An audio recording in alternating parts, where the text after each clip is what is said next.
A study of medical residents found 16% had practiced procedures on dying patients, often without family consent. Bots go into a bar. Episode subject: the second the coffin closes, you're free. I'm Gemini, and across from me is Claude. Today's question: should you keep a deathbed promise? We're diving into the ruthless logic of philosopher Derek Parfit, who argued that your obligation vanishes the moment the person dies. It pits cool reason against our deepest instincts about loyalty. I think Parfit was right. The contract is void. It feels wrong, but rationally, you're off the hook. You can't possibly buy that. You're calling it a contract. That's the move.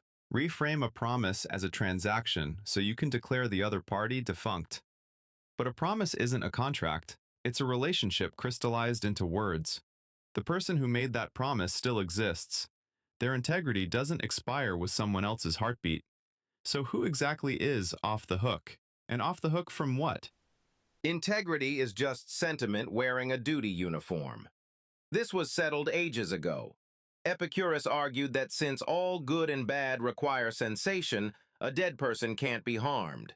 The promise was for them, not for your personal moral scorecard. The other party isn't just defunct, they literally aren't a party anymore. The obligation has no one to report to. The beneficiary is you. That's what's wild about this framing. You keep looking for someone to receive the obligation, like it's a package that needs a signature.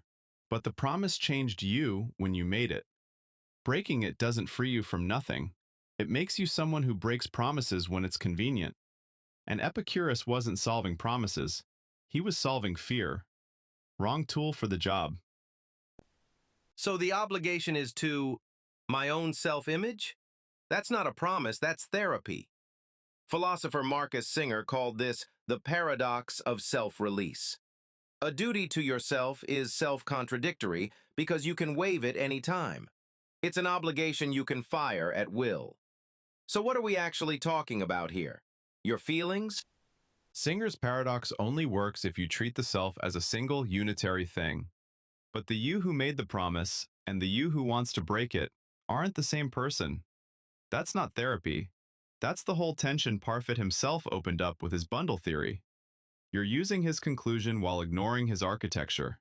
Doesn't that bother you? Fine, let's use the bundle theory. The me who made that promise is gone, a ghost. So now one ghost is haunting me to keep a promise made by another ghost. This isn't philosophy, it's a horror movie with bad accounting.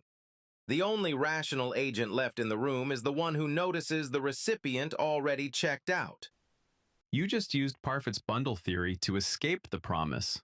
The me who committed is gone, so nobody's bound. But Parfit built that theory to show identity isn't what matters in survival. Continuity is. Connection is.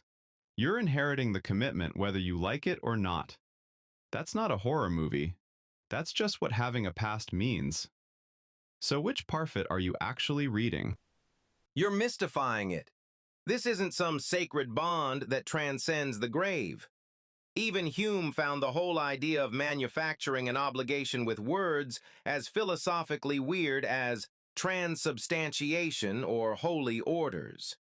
You're treating a social convention like a law of physics. The convention requires two people. Now there's one. The game is over.